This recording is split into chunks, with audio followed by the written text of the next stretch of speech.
Assalamualaikum ta'ala alaikum warahmatullahi wabarakatuh.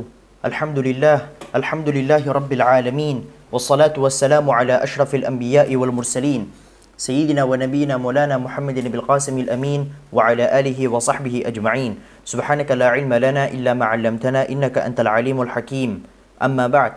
Qala al-mu'allif rahimahullahu ta'ala wa nafa'ana bihi wa bi'ulumihi fid daraini amin. Al-hadithu thani ashar.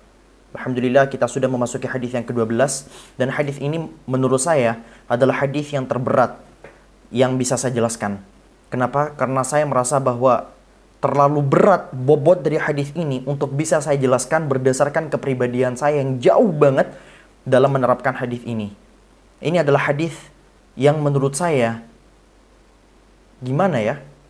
Saya merasa susah bagi kita untuk menerapkan hadis ini di zaman di mana kita sedang digempur dengan informasi yang a'udzubillah begitu banyak. Ya Rabb. Tapi karena kewajiban dari saya dan saya juga berharap semoga setelah saya menerangkan ini saya kemudian bisa mengamalkan apa yang diucapkan oleh Rasulullah sallallahu alaihi wasallam. Ini berat. Hadis ini berat banget. Tahu seberapa berat? Padahal hadisnya pendek loh. Pendek banget. Ini sebagaimana bisa teman-teman baca. Jauh lebih pendek dibandingkan hadis-hadis sebelumnya. Tapi hadis ini bagi saya bobotnya begitu luar biasa. Apa hadisnya? Lanjut. Al-ishtighalu bima yufid. Menyibukkan diri dengan sesuatu yang bermanfaat. Saya baca hadisnya dulu. An Abi Hurairah radhiyallahu anhu qala Rasulullah sallallahu alaihi wasallam min husni islamil mar'i tarkuhu ma la ya'ni. Hadithun hasan. Rawahu Tirmidzi wa ghairuh. An Abi Hurairah radhiyallahu an, dari Abi Hurairah radhiyallahu an. Kemarin sudah sempat kita bahas ya tentang siapa sosok Sayyidina Abu Hurairah. Oke, lanjut. Beliau berkata, qala Rasulullah sallallahu alaihi wasallam, Rasulullah sallallahu alaihi wasallam bersabda, min husni islamil mar'i, salah satu di antara tanda-tanda bahwa Islam seseorang itu indah, bahwa keislaman seseorang itu dianggap baik, tarkuhu ma la ya'ni, yaitu ketika seseorang meninggalkan sesuatu yang tidak bermakna, tidak bermanfaat baginya. Saya ulang lagi. Min husni islamil mar'i tarkuhu ma la ya'ni. Salah satu tanda bahwa agama seseorang itu baik adalah apabila seseorang itu meninggalkan sesuatu yang tidak bermanfaat baginya. Teman-teman bisa menilai nggak betapa beratnya sabda Rasulullah Sallallahu Alaihi Wasallam yang ini? Padahal hadisnya pendek. Dan inilah yang biasa terjadi. Hadis Rasulullah itu jarang banget ada yang panjang. Rata-rata Rasulullah itu hadisnya pendek. Jawami'ul kalim. Ya begitu pendek tapi maknanya begitu padat dan mampu meliputi banyak hal. Dan saya yakin, saya berharap teman-teman bisa merasakan bobot dari hadis ini dengan ya Rabb. Kebayang, ada gambaran nggak betapa beratnya hadis ini? Karena kita hidup di zaman di mana kita sibuk sama urusan orang lain dan berusaha menahan diri untuk tidak menyibukkan diri pada sesuatu yang hakikatnya gak ada gunanya buat kita, itu berat. Itu berat. Luqmanul Hakim. Saya di channel utama saya, bukan di channel baca kitab, di channel Karam Sidik, saya sempat bikin satu program, namanya adalah Ajmal Qasas. Salah satu di antara sekian episode Ajmal Qasas yang saya udah lama gak bikin videonya, adalah episode tentang Luqmanul Hakim yang bisa teman-teman tonton nanti.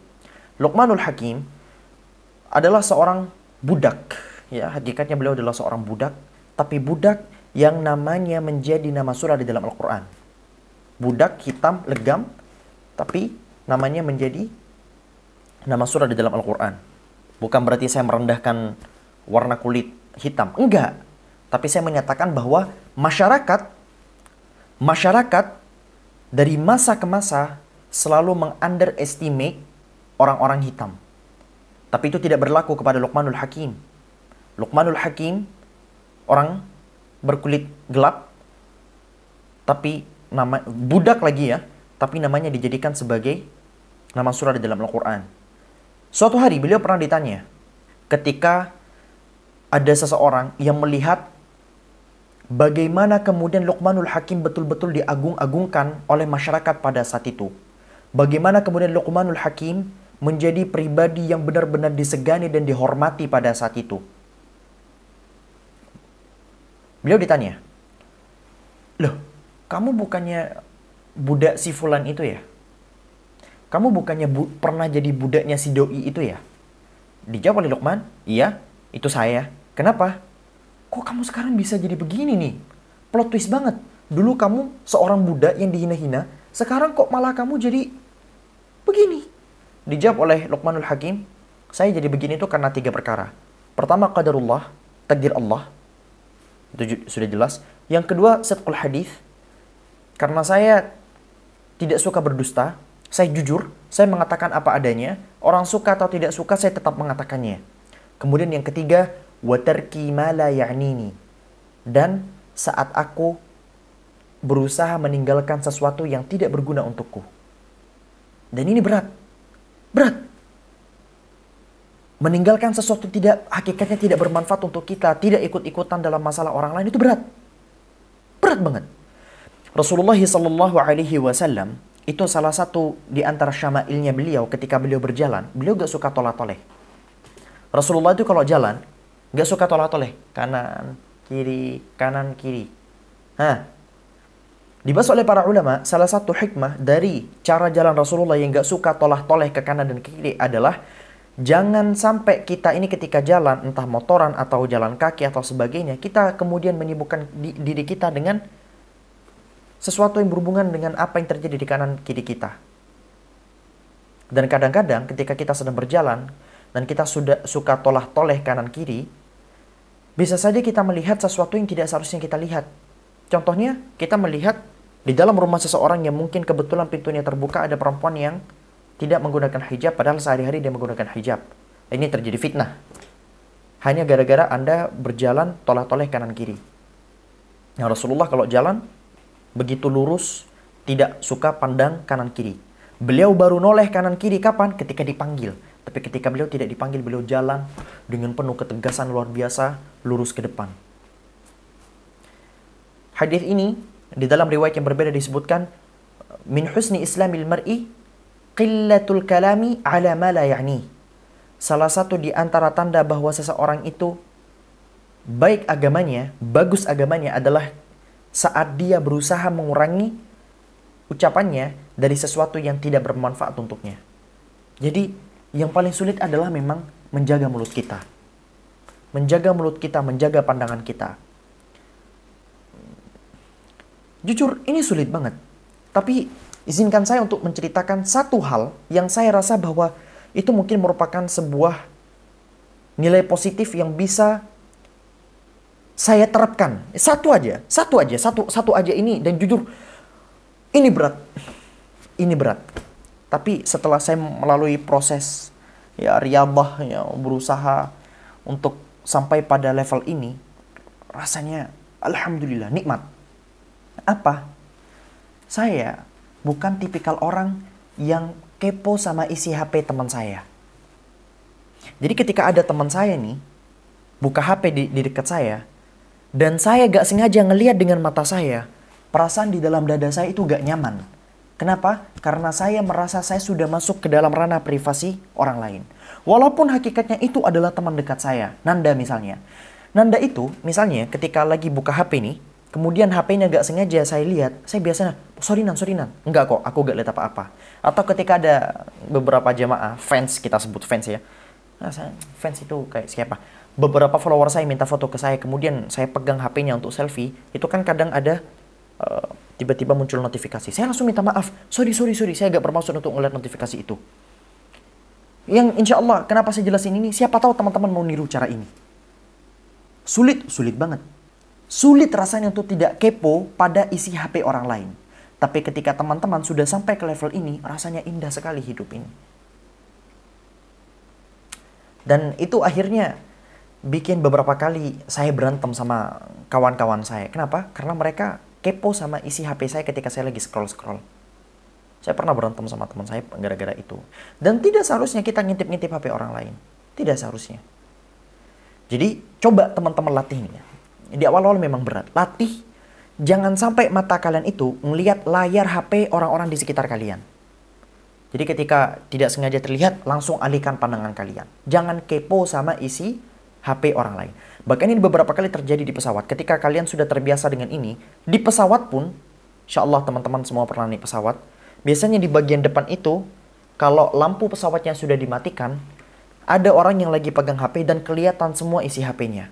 Saya biasanya, ketika gak sengaja ngeliat di depan saya itu lagi buka HP, perasaan bersalah itu muncul. Perasaan bersalah itu muncul. Itu satu-satunya yang bisa saya banggakan.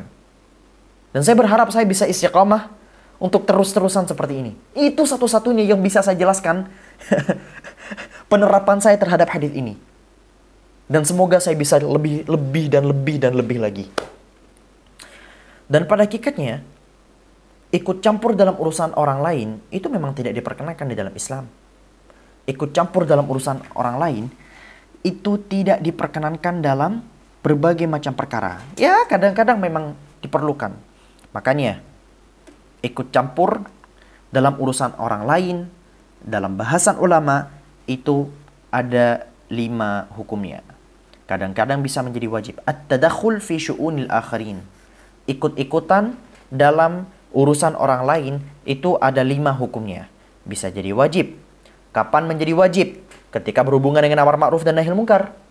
Ya, al-amru bil ma'rufi wan nahyu 'anil munkar. Ketika sudah berhubungan dengan amar ma'ruf dan nahi munkar, maka masuk atau ikut campur dalam urusan orang lain bisa saja wajib.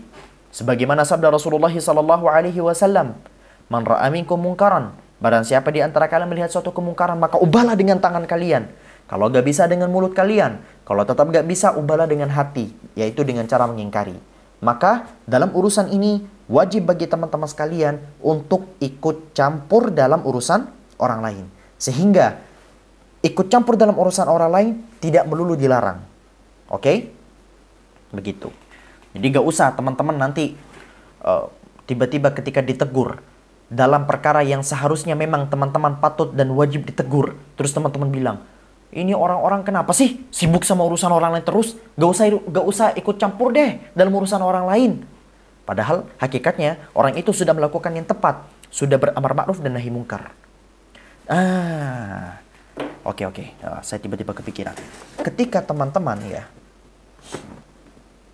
melakukan sesuatu yang sesuatu itu jelas-jelas salah, kemudian ditegur oleh orang lain, jangan sampai keluar dari ucapan kalian, gak usah ikut campur deh, urus aja hidup kamu sendiri. Jangan sampai kata-kata itu muncul. Di dalam salah satu hadis Nabi sallallahu alaihi wasallam, "Inna abghadhal kalami ila Allah ay yaqula ar-rajul ittaqillah fayaqul 'alaika binafsik." Salah satu kalimat yang paling Allah benci, siapa yang benci? Allah. Adalah ketika seorang muslim berkata kepada muslim yang lainnya, bertakwalah kamu kepada Allah, atau dengan nasihat-nasihat yang serupa. Kemudian malah dijawab, urus aja diri kamu sendiri. Lantas, apa yang harus saya jawab ketika saya tiba-tiba diberikan nasihat? Jawab, jazakumullahu khairan. Tapi saya belum bisa melaksanakannya. Gak apa-apa. Misalnya nih, kalian adalah para pemuda dan pemudi cogil, ya. Masya Allah sekali para cogil-cogil ini nonton video saya. Maksud saya cogil itu para pemabok, minum khamar. Yang saya berharap semoga teman-teman yang mungkin masih setia cogil segera diberikan hidayah oleh Allah sehingga teman-teman bisa berhenti dari kecogilan itu. Anggap aja kalian adalah pemabuk atau pezina, atau sebagian di antara teman-teman sekalian mungkin pacaran. Pacaran adalah contoh yang paling relate mungkin bagi sebagian orang. Kemudian kalian didatangi oleh sahabat kalian atau siapapun itu yang menegur kalian. Kamu tuh harusnya gak boleh pacaran tahu. Sedangkan kalian tidak bisa untuk berhenti dari pacaran itu. Gak apa-apa. Jawab aja, jazakumullahu khairan. Makasih ya udah ditegur. Doain biar saya bisa berhenti dari pacaran. Itu jawaban yang paling enak. Itu jawaban yang paling indah. Dan ini adalah jawaban yang selalu diajarkan oleh orang tua kami. Orang tua kami dari dulu bilang, nak, kalau kamu ditegur jangan nyolot ya. Sekalipun kamu gak bisa berhenti dari perbuatan buruk itu, jangan nyolot. Bilang aja terima kasih sudah ditegur. Itu. Jadi ketika kalian ditegur misalnya ya, bilang aja, terus kalian gak bisa menerima teguran itu, atau gak bisa melaksanakan teguran orang itu, jawab aja makasih ya. Jujur berat banget. Doain biar saya ini bisa segera berhenti dari tindakan buruk ini. Itu cara menjawab yang tepat. Kemudian yang kedua mustahab. Kadang-kadang ikut campur dalam urusan orang lain itu mustahab, alias dianjurkan. Kapan? Ketika mungkin contoh ada orang, Masya Allah, Tabarakallah, suka beramar ma'ruf dan nahi mungkar. Tapi cara dia ngomong itu nyebelin gitu loh. Cara dia ngomong itu nyebelin. Emang dia bener nih. Dia sudah berusaha untuk mencegah dari perkara yang buruk dan sudah berusaha mengajak menuju kebaikan. Tapi cara dia ngomong itu nyebelin. Dan kalian ingin berusaha mengkoreksi cara dia ngomong yang nyebelin tadi itu. Terus kamu bilang, datangin dia, bro, mungkin cara kamu negur itu coba deh diubah sedikit demi sedikit. Nah, itu termasuk ikut campur dalam urusan orang lain yang dianjurkan. Atau kalian punya temen nih, bau mulutnya a'udzubillah. Bau mulutnya a'udzubillah. Bau badannya a'udzubillah. Dan kalian yakin nih, sepertinya gak akan ada orang yang berani negur dia kecuali kamu. Atau akan ada orang yang negur dia, tapi kalau semisal dia ditegur sama orang lain, dia bakalan sakit hati parah dan tidak sesakit hati ketika ditegur sama kalian. Udah, datengin aja. Bro, maaf banget. Ini tanpa ada tendensi untuk menyakiti hati kamu. Tapi lebih baik saya duluan yang ngomong dibandingkan orang lain yang ngomong. Karena bisa saja kalau orang lain yang ngomong, kamu bakalan sakit hati. Kenapa bro? Mulut kamu menurutku aromanya agak sedap. Coba deh kamu sambil periksa ke dokter, mungkin ada gigi kamu yang berlubang. Coba deh kamu pakai Listerine mungkin. Coba deh kamu ini, coba deh. Baju kamu ini, entah kenapa setiap kali kamu ke sekolah, aroma badan kamu ini bau banget. Jangan pakai bau banget. Aroma badan kamu ini kurang sedap. Mungkin kamu mandinya lebih seger lagi, pakai sabun apa kayak, terus bajunya diganti kayak, terus pakai parfum dan sebagainya, sehingga aroma badan kamu ini sedikit lebih sedap. Nah, ini salah satu bentuk ikut campur kepada urusan orang lain yang dianjurkan. Kenapa? Dengan beberapa catatan tadi. Begitu. Saya termasuk orang yang sangat amat mensyukuri nasihat-nasihat seperti ini. Siapa yang suka negur saya dalam urusan ini? Abi saya. Abi saya ini dari sejak saya kecil suka banget negur aroma mulut saya. Dan alhamdulillah sampai sekarang saya benar-benar sensitif sama aroma mulut saya. Dan saya sensitif juga sama aroma mulut orang lain. Saya bersyukur. Dan teman-teman yang punya teman yang bisa menegur kalian dalam beberapa hal yang seperti ini, bersyukurlah kepada mereka. Yang ketiga, wamubahan. Kadang-kadang pertanyaan atau ikut campur dalam urusan orang lain itu menjadi mubah. Mubah alias boleh. Ya gak dapat pahala, ya gak dapat dosa. Apa contohnya? Contohnya ketika kalian punya bestie terus kalian nanya, oh ya habis ini kamu niatnya mau kuliah di mana?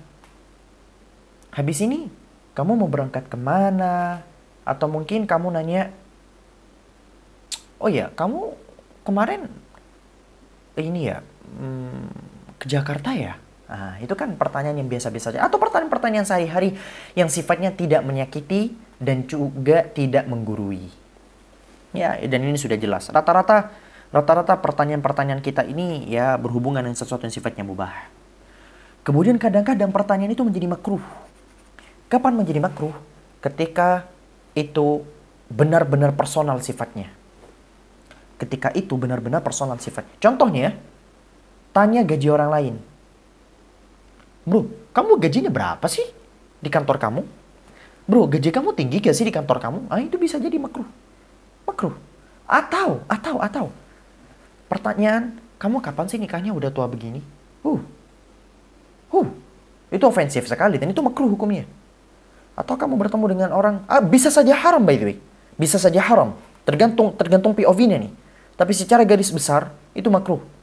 Atau ketika kamu nanya kepada beberapa orang yang seperti ini nih, yang mungkin nikah udah lama, terus mereka gak punya anak, terus kamu datang ke dia, oh ya, kalian kapan punya anaknya? Makruh. Ngapain nanya begitu? Ngapain nanya begitu? Gak pantas. Kemudian yang terakhir adalah haram. Kapan menjadi haram? Ya tajassus. Ya lambe-lambe yang seperti itu ya, ketika kalian berusaha mencari-cari kesalahan orang lain ya, itu sudah jelas, itu jelas haram. Dalam Al-Quran Allah Subhanahu wa taala berfirman, "Wala tajassasu," dan jangan berusaha mencari-cari kesalahan orang lain. Begitu teman-teman. Gak usah bikin lambe-lambean. Saya jujur, kadang-kadang ketika sebelum tidur, saya suka mikir nih, ya Allah, kasihan ya orang-orang yang punya akun lambe itu. Akun-akun lambe-lambe apa, lambe turah atau lambe apa yang ada di TikTok. Atau orang-orang yang jadi kreator gibah orang lain. Bagaimana kelak pertanggungjawaban yang akan mereka pikul setelah orang-orang yang selama ini berusaha mereka cari-cari kesalahannya atau dispatch mungkin ya. Itu malah menuntut di hadapan Allah Subhanahu wa taala. Berat sekali. Berat. Nas'alullah as-salama wal afiyah. Hadza. Oh iya, kita belum selesai. Hadithun hasan, hadisnya hukum hadis tadi itu hadis hasan. Jadi rawahu Tirmidzi wa ghairu, diriwayatkan oleh Imam Tirmidzi dan selain dari Imam Tirmidzi. Hadza wallahu subhanahu wa ta'ala a'lamu bis-shawab. Subhanakallahumma wa bihamdika asyhadu an la ilaha illa anta astaghfiruka wa atubu ilaik. Wassalamu alaikum warahmatullahi wabarakatuh.